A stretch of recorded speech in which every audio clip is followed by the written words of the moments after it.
జనాభాలో అగ్రభాగమైన యువతకు దిశానిర్దేశం చేసేందుకై, యువత సమస్యలను చర్చించి పరిష్కారం అన్వేషించేందుకై, యువత అవకాశాలు ఆకాంక్షలను సాధించేందుకై, యువతను సన్మార్గంలో సామూహిక శక్తిగా మార్చేందుకై, సురాజ్య సాధన దిశగా యువతను జాగృతం చేసేందుకై యువపథం యువపథం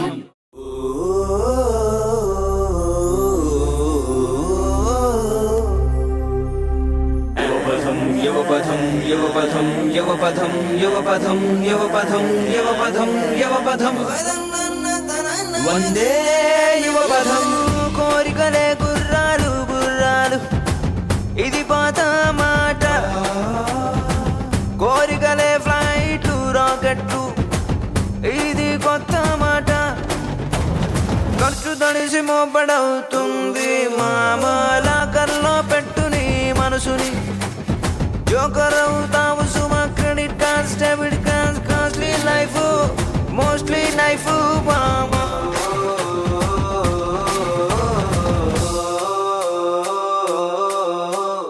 వందే యువపథం వందే యువపథం వందే యువపథం వందే మాతరం. ఈరోజు నా కుటుంబ సభ్యులైనటువంటి శ్రీ శ్రీకాంత్ రెడ్డి గారు యువపథం కార్యక్రమం చేపట్టి రాష్ట్రం నలుమూలలా తిరుగుతూ విద్యార్థులను చైతన్యవంతపరచడం చాలా గొప్ప విషయం. ముఖ్యంగా 3 విషయాల్లో రాజకీయాలు, ఈ రోజున్న దేశ రాజకీయాల గురించి, అవినీతి గురించి, నిరుద్యోగ సమస్య గురించి ఈ రోజు ప్రజలను చైతన్యవంతం చేస్తున్నారు ఆయన. అటువంటిది ఈ రోజు ఆయన మన గ్రామానికి, మన కాలేజీకి రావటం నిజంగా మన అదృష్టం. ఆయన సాధారణంగా ఈ కార్యక్రమానికి నేను ఆహ్వానిస్తున్నాను, నేను మన కాలేజీ తరఫున. యువపథం అనే కార్యక్రమం మీద రాష్ట్రం అంతా తిరుగుతూ యువకులను ఉత్తేజపరుస్తూ ఈరోజు మన అల్లూరు గ్రామానికి విచ్చేసినటువంటి పెద్దలు శ్రీకాంత్ రెడ్డి గారికి నమస్కరిస్తూ మీ అందరికీ కూడా ఆశీస్సులు తెలియజేసుకుంటూ, నేను ఈరోజు ఇక్కడ మీకు ఎవరికి స్పీచ్ ఇచ్చేదానికి రాలేదు, ఏ సందేశం ఇచ్చేదానికి రాలేదు. నా చేతిలో చూస్తున్న ఇంత పెద్ద లిస్ట్ ఉంది. ఇక్కడ సందేశం ఇచ్చేవాళ్ళు, డిబేట్స్ చేసేవాళ్ళు, చర్చలు జరిపేవాళ్ళు, స్పీచ్లు ఇచ్చేవాళ్ళు అందరూ మీ కాలేజీలోనే ఉన్నారు. వాళ్ళు వచ్చి మాట్లాడతారు, వాళ్ళు వచ్చి మీకు సందేశం ఇస్తారు.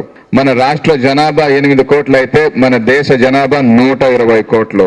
మన దేశ జనాభా పాపులేషన్ డిస్ట్రిబ్యూషన్ తీసుకుంటే అందరికంటే ఎక్కువ జనాభా ఉండే ఏజ్ గ్రూప్ ఏదా అని తీసుకుంటే 23-24 వస్తుంది. 18 నుంచి 30 ఏళ్ల వయసు ఉండే వాళ్ళ ఏజ్ తీసుకుంటే 25% వస్తుంది. అంటే మన దేశంలో 120 కోట్లలో 35 కోట్ల మంది 18 నుంచి 30 ఏళ్ల వయసులో ఉన్న యువత. ఆ విధంగా తీసుకుంటే ప్రపంచంలోనే యువశక్తి ఉన్న దేశం, అందరికంటే అధికంగా యువశక్తి ఉన్న దేశం భారతదేశం. ఈ రోజు ఈ కార్యక్రమం ఇక్కడికి తీసుకొచ్చింది ఎందుకంటే యువతకు సమస్యలు ఉంటాయి, వాటికి పరిష్కారాల గురించి ఆలోచించాలి.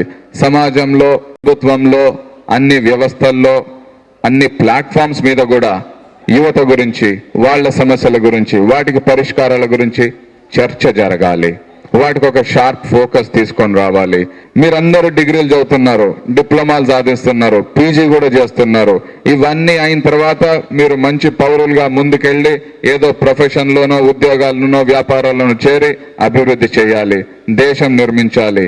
యువత అంతా ముందుకెళ్లి మీకు దిశానిర్దేశం ఇచ్చి మీ భవిష్యత్తును ఏ విధంగా మీరు మీ చేతుల్లోకి తీసుకుంటారో, మీ కంట్రోల్లోకి తీసుకుంటారో, ఇటువంటి ఇష్యూస్ అన్ని చర్చలు జరపడానికి, వాటికి సమస్యలకు పరిష్కారాలు మాట్లాడటానికి, మీరు వేదిక మీదకు మాట్లాడటానికి మీ దగ్గరకు తీసుకొచ్చిన కార్యక్రమం యువపథం.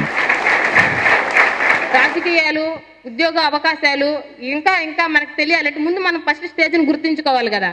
ఫస్ట్ స్టేజ్ రాకుండా అన్ని చెప్పుకుంటా పోతే ఫస్ట్ నుంచి కష్టపడే వాళ్ళ పరిస్థితి ఏంటి? వెనకున్న మెట్టులన్నీ వదిలేసి ఎక్కిన మెట్టుని చూసుకోకూడదు కదా. ప్రతి ఒక్కరు ఫస్ట్ నుంచి మెట్టు ఉన్న దాన్ని ఎక్కినప్పుడే చూసుకోవాలా.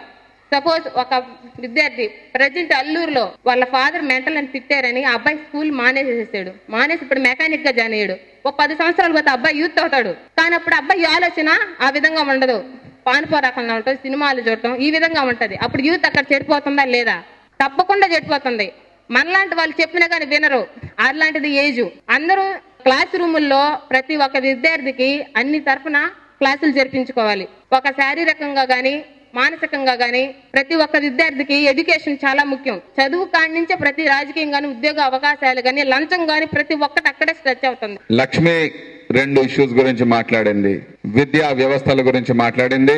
రెండోది సమాజంలో మనం నలుగురికి సహాయపడేలాగా ఉండాలని చెప్పింది.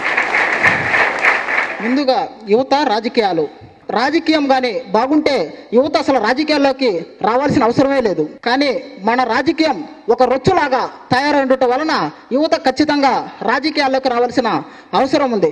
మన దేశంలో ఎక్కువగా వారసత్వ రాజకీయాలు ఎక్కువగా జరుగుతున్నాయి. 29% మంది వారసత్వ రాజకీయాలు జరుగుతున్నాయి. వీళ్ళు ఏమన్నా మొఘల రాజులా లేకపోతే విజయనగరం రాజులా? కాబట్టి యువతలో పెను మార్పు వచ్చిన నాడే మన దేశంకి మంచి భవిష్యత్తును ఏర్పరిచిన వారు అవుతాం. కాబట్టి యువత అయిన మనం ప్రతి ఒక్కరం దేశ అభివృద్ధికి సహాయపడాలి అంటే, మన తరవారికి మంచి భవిష్యత్తును చూపించాలి అంటే యువతలో పెను మార్పులు ఖచ్చితంగా రావాల్సిన అవసరం ఎంతైనా ఉంది. నేడు రాజకీయాల్లో ఎంత అవినీతిమయం ఎక్కువైపోయింది. ఒక వ్యక్తి హాస్టల్ విద్యార్థులకు మెస్ ఛార్జీలు పెంచుటకు వాళ్ళు బ్రతకడానికి మాత్రం లక్షల్లో వేతనాలు కావాలి, కానీ ఒక విద్యార్థి చదువుకోవడానికి మాత్రం ఒక రోజు మెస్ ఛార్జీ 20 రూపాయలు ఇస్తారు. ఇటువంటి అవినీతి నాయకుల్లా మనం ఎన్నుకునేది. కాబట్టి వాళ్ళ దగ్గర 500 రూపాయలకు మనం ఆశపడి వాళ్ళకు ఓటు వేయటం వల్ల 5 సంవత్సరాలు వాళ్ళు మనల్ని ఉచితంగా పాలిస్తున్నారు. ఎలక్షన్లో ఖర్చు పెట్టిన డబ్బు కోసం, వాళ్ళు సంపాదన కోసం FDI అనే చిల్లర వర్తకంలో FDIలను ప్రవేశపెట్టారు. FDIలు ప్రవేశపెట్టడం వల్ల ఎవరికి లాభం? మనకు లాభమా? మనకి ఏమైనా షాపులు ఉన్నాయా? కానీ FDIలు ప్రవేశపెట్టడం వల్ల రాజకీయ నాయకులుగా ప్రయోజనం. ఎందుకంటే వాళ్ళకి ఒక్కొక్కరికి కార్పొరేట్ సమస్యలు ఉన్నాయి, పెద్ద పెద్ద సమస్యలు ఉన్నాయి. అందులో వాళ్ళు ఇక్కడ సేకరించిన డబ్బు చాలక ఇతర దేశాల నగదును కూడా వాళ్ళ సమస్యల్లో పెట్టుబడిగా పెట్టించుకోవడానికి వాళ్ళు ఇది చేసిన ఒక ప్రయోజనం మాత్రమే. ఈ మధ్యన మన శాసనసభలో 292 మంది ఉన్న శాసనసభలో SC ST సప్లాన్ జరిగితే అందుకు తక్కువ మంది సభ్యులు హాజరయ్యారు. కానీ అదే మన గ్రామాలకి ప్రజలకు వాళ్ళు వచ్చినప్పుడు బడుగు బలహీన వర్గాల కోసం మేము పాటు పడతామని చెప్తున్నారు. కాబట్టి అటువంటి నాయకులను మనం నమ్మకూడదు. కాబట్టి యువత అనేది ఖచ్చితంగా రాజకీయాల్లోకి వచ్చి పెను మార్పులు సృష్టించవలసిందిగా నా యొక్క భావన. వారసత్వ రాజకీయాల్లో నా తండ్రి ప్రధానమంత్రి కాబట్టి నేనే ప్రధానమంత్రి, నా తండ్రి ముఖ్యమంత్రి కాబట్టి నేనే ముఖ్యమంత్రి కావాలి, నా తండ్రి ఎమ్మెల్యే కాబట్టి నేనే ఎమ్మెల్యే కావాలి అనే ధోరణి ఉంది మన రాష్ట్రంలో, మన దేశంలో. అందుకని 29% లీడర్స్ మన దేశంలో వారసత్వ రాజకీయాలకు వస్తున్నారు. మనకు కూడా ఛాన్స్ రావాలి అంటాడు. రెండోది, యువత రాజకీయాల్లోకి ఖచ్చితంగా రావాలి.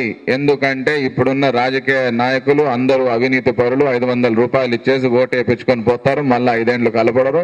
మూడోది, వాళ్ళు పెట్టే పాలసీస్ FDI అయినా ఏదైనా కానీ వాళ్లకు బెనిఫిట్ అయ్యే పాలసీసే కానీ మనకు ఏ రకంగా కామన్ మ్యాన్ కి బెనిఫిట్ కాదు.